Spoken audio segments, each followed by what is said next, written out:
Keith Kern is my very special guest today, Friday, August 14th, 2020.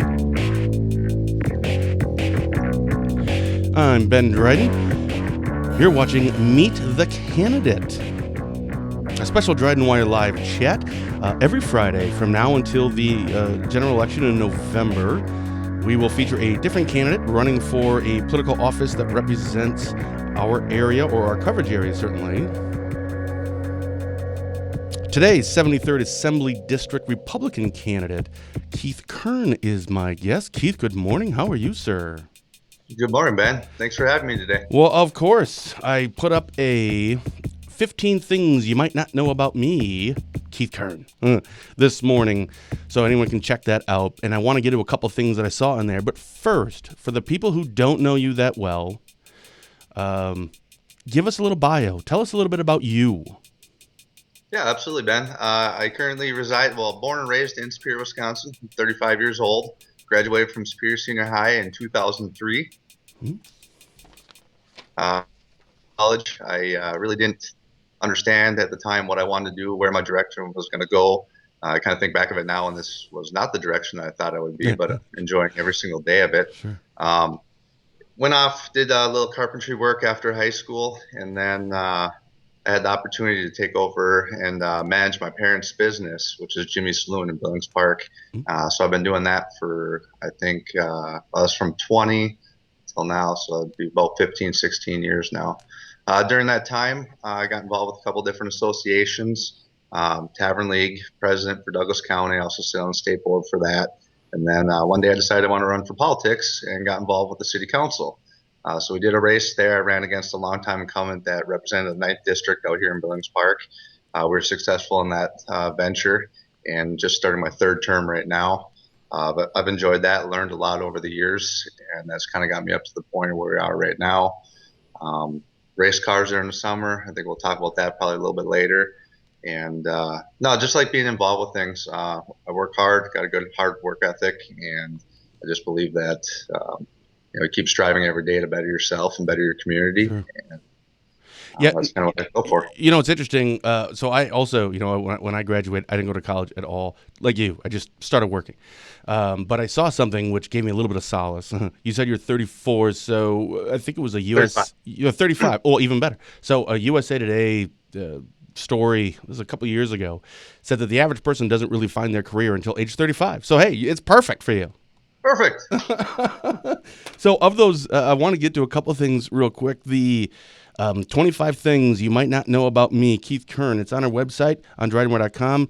The second thing in there, so talking about races, because you're running, is I race cars. I started dirt track at the age of 16 and have raced for 20 years all over northern Wisconsin. I won my first feature in 2015. So I don't know anything about racing cars. I like watching Formula One or something, but the dirt track, and then you switch to something else. What is that? And then also, what is a first feature? What is that?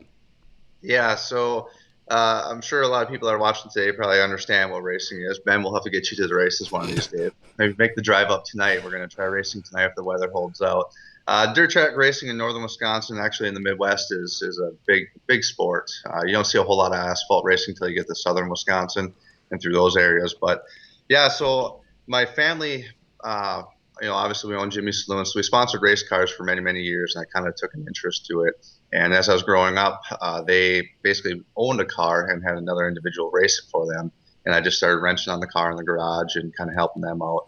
And then when I turned 16, I decided that, hey, I want to give this a shot. So kind of a funny story about that. We were supposed to start off in the lower division. I'm currently in the super stock, and that's where I started when I was 16. But I was supposed to get into the street stock division. And so my mom had left town, and me and my dad were at the task of going to look at a car and buy it. It was supposed to be a street stock, which I said was a lower division. So she left town. It was a long weekend. By the time she ended up coming back, there was a super stock in the garage. So I can say I was very impressed with my dad in that decision and myself. But, looking back at it, that class kind of fizzled out around here, and we remained in the super stock class for all these years. Some of my biggest fans, obviously, are my parents. They've, supported me through all these years. And unfortunately, my dad passed away in 2009. I lost a little interest in the sport there for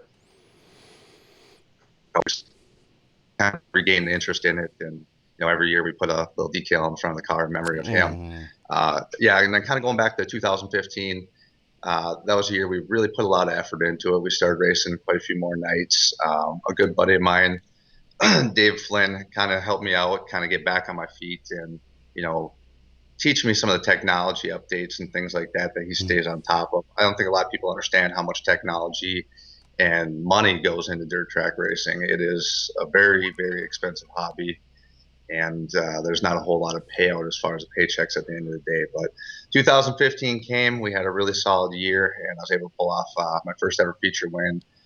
It was probably one of the proudest moments of my life. Kind of thinking back about it, I still get a little teary-eyed about it when I think back to that day. I was wishing my dad would have been Your there. dad, yeah. So, but it was an amazing accomplishment. This year was supposed to be my last year. We were going to hang it up with everything else that was going on prior to the COVID, prior to the campaign that we're running right now. We were talking about just kind of cutting back on a few things and just enjoying life. Been working real hard, and then this kind of all started, and so we're just kind of racing here and there. We've had a good season so far. We went out, bought a new car, bought a new engine. We're 2 for 3 on heat races. We should have had a feature win, if you asked me, a couple weeks ago against a guy that hasn't lost in Superior in I think 7 or 8 weeks now. We were door to door with him until a caution came out, and then some things happened. But no, it's a great community. Anybody who's gone to the races or goes to a racetrack, it's like a large family.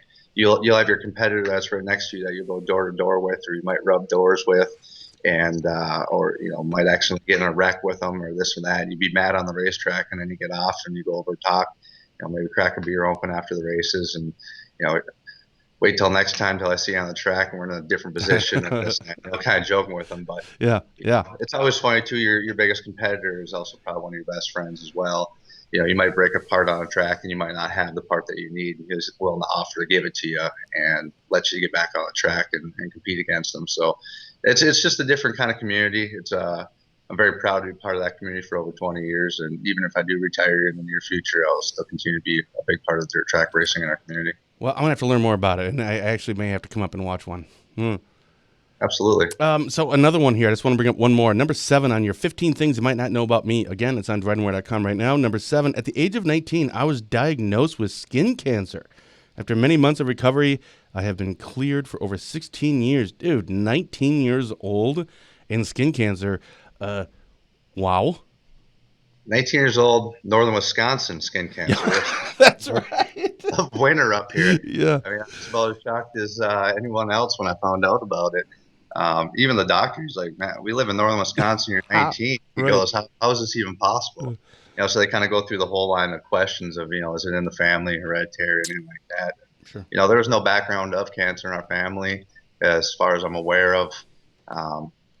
Really not spending a whole lot of time in the sun that I remember as a kid. The only one time I remember getting burnt real bad was in Florida, and it was actually on an overcast day when, you didn't think the sun was really out. That was the worst I've ever gotten burnt. But yeah, so what happened was I had a little spot on my cheek.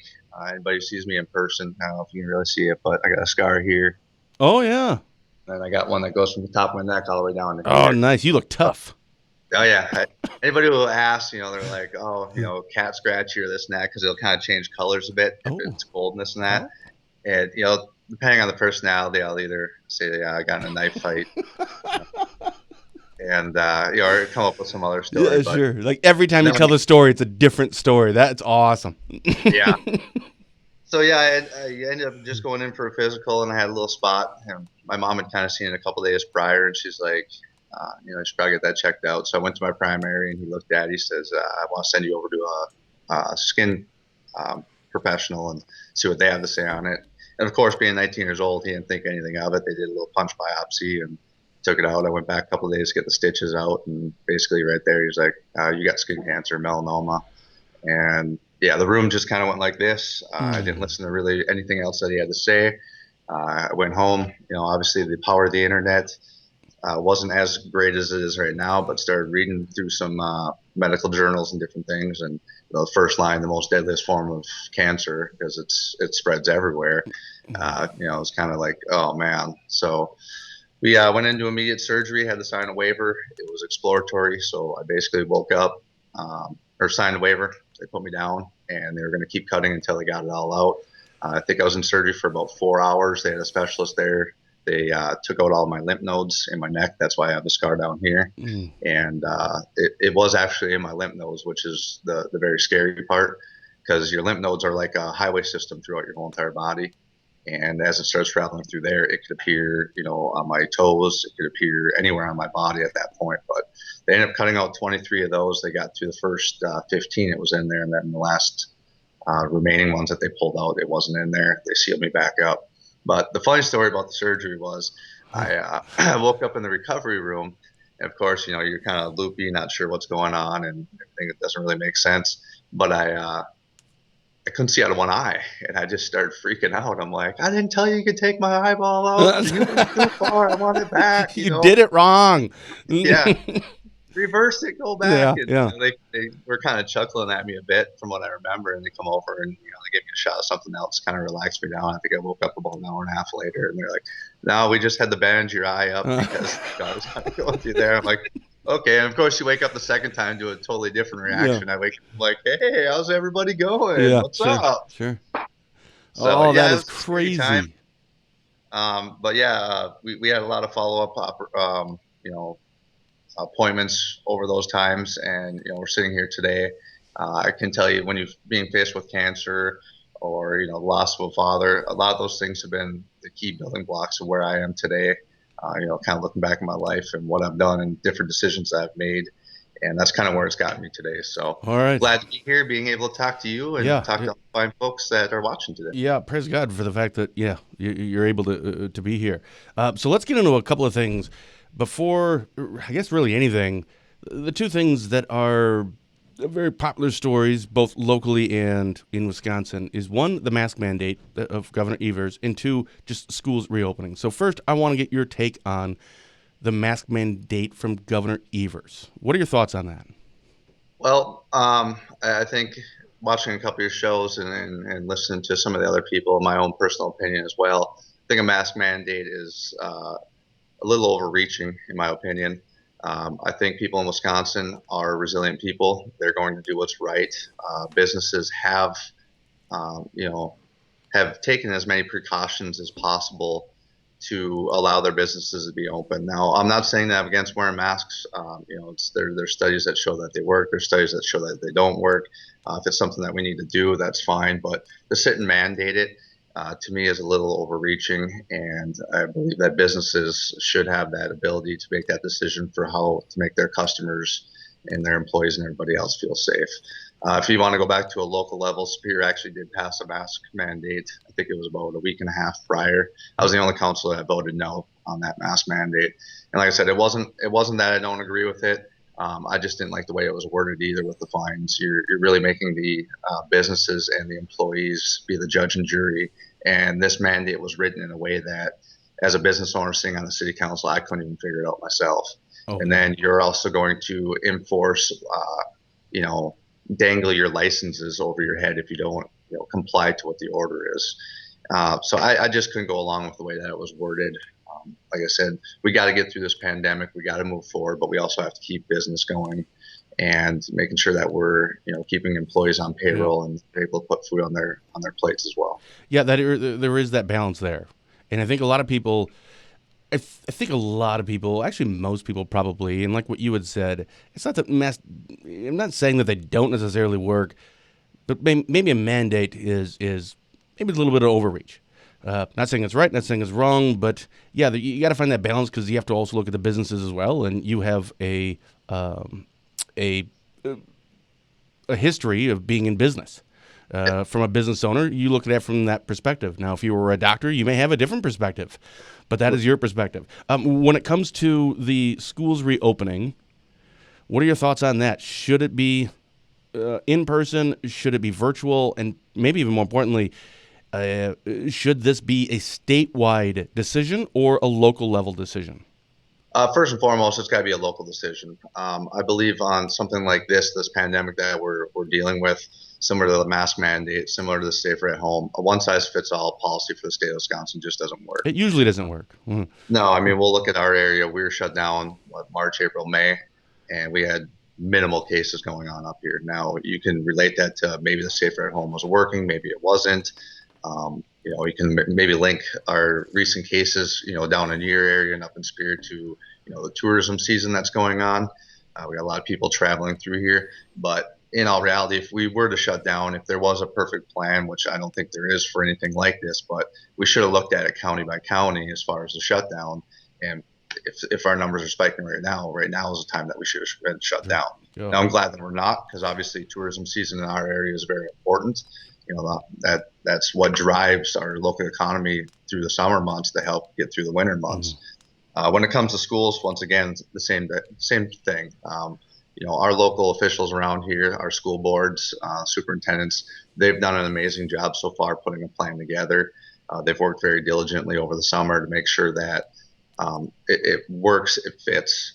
They got a couple different options now. We'll see where that goes, but they're the professionals in that field. They're going to figure it out. And I think it's important, though, that schools do reopen. Education obviously is important to every single student, and you're going to lose a lot of that education, not only what you lost during the summer, which has been proven when students aren't in school, but then we go back to last school year when a plan was kind of thrown together quickly, which I think they did an amazing job, but it wasn't thoroughly thought through like it has been this summer. Yeah. So I think that there's a balance. They'll make it work, and I think it's very important that the schools do open so we can get our children back to school. So for anyone who doesn't know, the 73rd District covers Douglas, about, I don't know, 2/3 of Washburn, including Spooner. It doesn't cover Shell Lake. That's down on the 75th. I think maybe a little section of Burnett. I don't think that much, but I think so. Maybe even Grantsburg. Does it cover Grantsburg? Nope, not quite to there. It goes over to the Danbury area through there. And does it cover a part of the other county, the one to the east of Douglas? Okay, all right.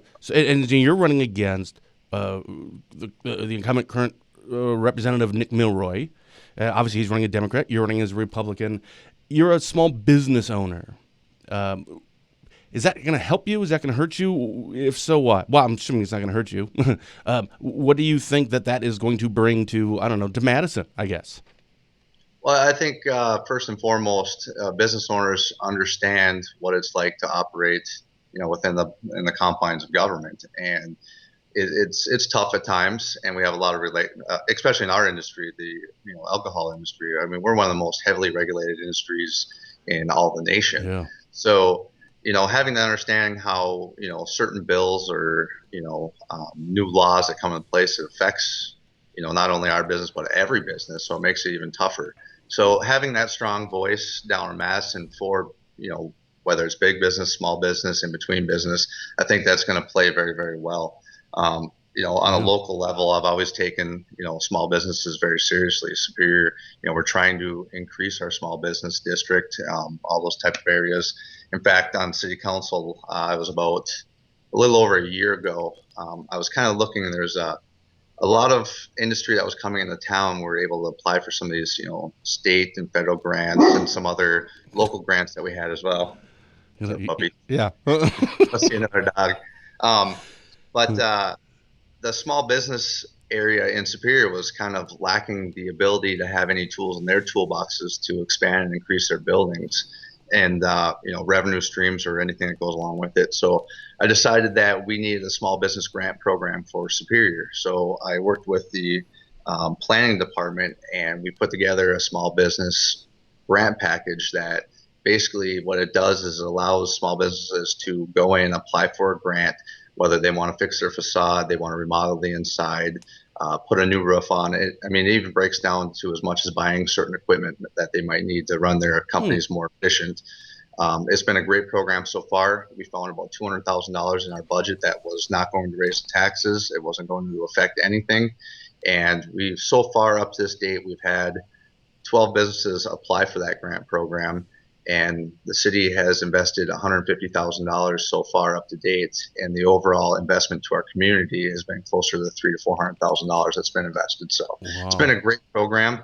But then a spinoff of that, obviously, we're moving with that program. It's going very, very well, and then COVID happens, and now I'm sitting in my business just like every other business in town that's considered non-essential, staring at the wallpaper, wondering, well, what's next?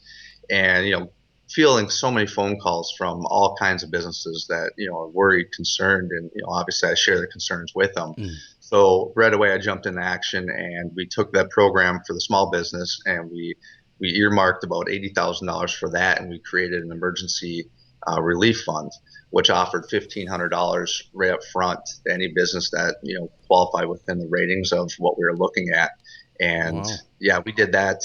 I want to say that was mid to late April. We put that thing together, and I want to say about 2.5 weeks. It was approved unanimously through the council, and the checks were cut about a week and a half later. So I received a lot of phone calls off of that Mm. people were like, this really helped. It paid the mortgage for the month, or it Yeah. paid utility bills. And that's one of the things that, I kind of look back at. Governor Evers was sitting on $2.2 billion, and the economic plan for small businesses didn't come out until late June into July.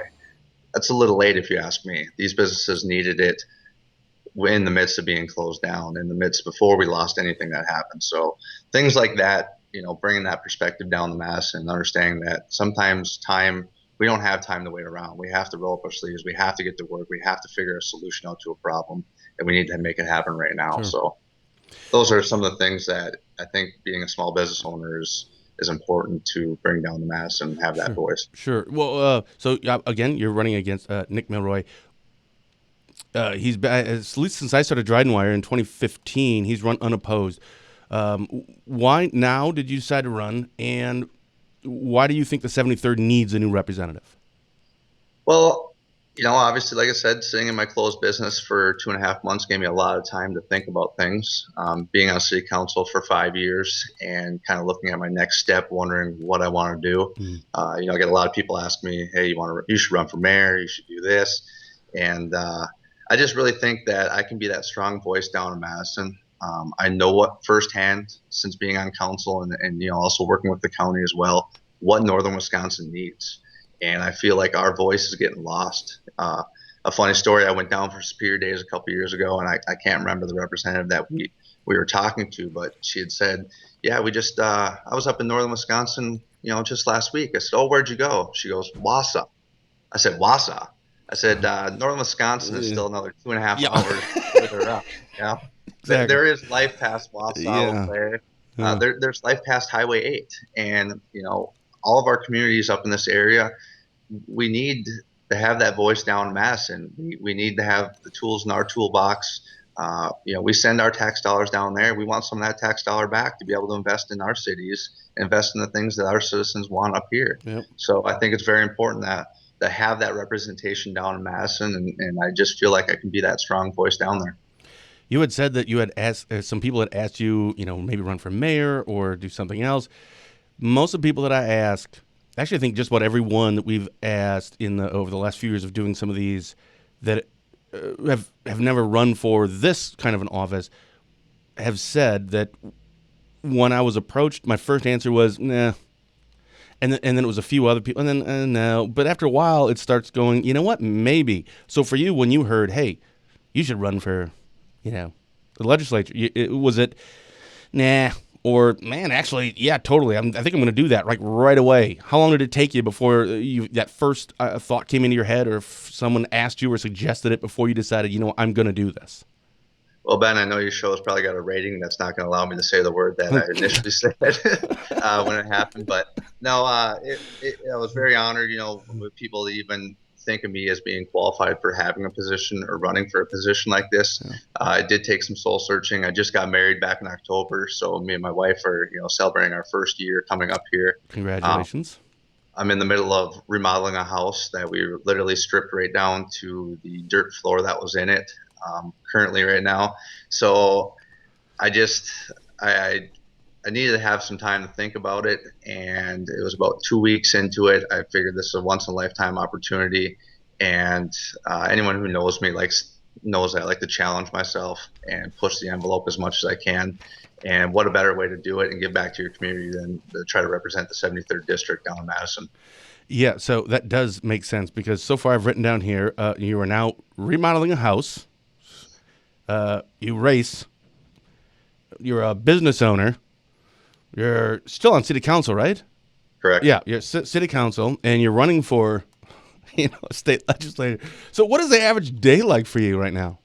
Uh, well, like we were talking a little bit before the episode started, I'm usually a night owl. I've worked many years late closing the bar down, so Oh, I've been sure. transitioning into the daytime stuff, and then trying to time manage the best that I can. A typical day, wake up around 7:30. I'm a little short on some employees right now, so I go down to the bar and I clean, swamp the bathrooms, do all that fun stuff. Then I do about an hour and a half to 2 hours of book work. I end there. I hook up the truck and trailer, head down to the house, work on the house for about 3, 4, 5 hours. That brings me to about 3 o'clock. Sometimes I have a 4 o'clock meeting for city council. I'll hit that 4 o'clock meeting. We'll try to hit a couple doors if we can. Depends on what day of the week it is. So last night I got done with city council meetings around 6:30. We loaded up the trailer, went and worked on the car till about 10. Came home, responded back to some constituent outreach stuff that we have to deal with. Of course, cruise around on Facebook, see if you posted anything for today's show and see what the comments were on that, and answer back to some other things, and of course watch a little bit of TV and try to fall asleep. It's ridiculous. Wake up and do it again. Yeah, and by the way, we were supposed to have something up yesterday. We had a little technical issue, so we weren't able to post. We had a coding issue, so we weren't able to publish anything yesterday. We finally got finished last night, and then I'm like, I'm just too tired. So I woke up at 2 this morning, and I started loading the things in from yesterday and started publishing all the things for today. So yeah, it's 7 hours in already. Well, I'm actually glad that you did that because my phone started blowing up the minute that you posted it. My name was tagged to it. People started tagging it, so my notifications on Facebook started rolling pretty quick. Nice. So Yeah, it kind of woke me up there for a minute. Yeah, I think that was up about 6:30. So sorry to wake you up. That's all right. I had to make sure I was looking good for today. You look good. All right, what else do you want to talk about? What else do you want the people in the 73rd to know about you that we haven't had a chance to talk about? I look forward, to meeting as many people as we can. I think meeting people door to door, and that's what we're going to concentrate on, and really trying to get what our voice, our direction, our vision is out to the 73rd district. I think that's important. I'm going to be that guy. Obviously, like I said, I work hard. I'm going to continue to work hard. And if elected in November, I'm going to be that strong voice for Northern Wisconsin that we so desperately need up here. Like I said, we've brought up that small business aspect. We're in the midst of this COVID-19, and it's not going to get any easier. Our budgets aren't going to get any easier. Our shortfalls are going to come higher, increase more and more. So I think it's going to be important to have that fresh perspective to bring down Madison to help with some of these issues and problem solve them. Business owners, they figure out those things on a day-to-day basis. It's constantly changing. So I think it's important to have that vision and that direction when we get down there. But I look forward to seeing everybody on the campaign. I look forward to COVID being over and getting back to what life really should be, not only in Wisconsin, but in America. And really look forward to the future and what we can do. How do people find out more about you? You can find us on Facebook, Keith Kern for Assembly. You can also go on our website, keithkernforassembly.com. We also have an email, kkernforassembly@gmail.com. And we currently have our signs out, so go ahead and contact us through any one of those levels. We just had our first batch of signs come up. We had over 250 signs come in on, I think it was Tuesday. They were gone by Wednesday. Oh, so wow. we're heading down to go get some more, and hopefully those go out as quick. And if we got to order more, yes, they're expensive and campaigns are expensive. We do have a donate button on our website, so if you're able to do that, that would be greatly appreciated. But if we got to order more, that's a good problem to have. So give money. Money. That's good. one thing, running a city council campaign 3 times in a row. I pretty much do that with my eyes shut. You get to a level like this, it is a whole different ball. Can you take your city council signs and just like cross out and then just put assembly on them and save money that way? We could, Ben. I mean, I am fiscally conservative and all, but we also got to make it look good as well. So. Wow, I'm just throwing ideas out there. I don't know. Awesome, man. Thanks so much for being here, and let's chat soon. Absolutely, Ben. I appreciate having us on today, and like I said, look forward to talking in the future as well. Awesome. It was a pleasure. You've been watching Meet the Candidate. Thank you to my guest, Keith Kern, for being here, and thank you all for watching. We'll be back next Friday with our next candidate, Representative Nick Milroy. Until then, stay safe, keep your social distance, and have a blessed day.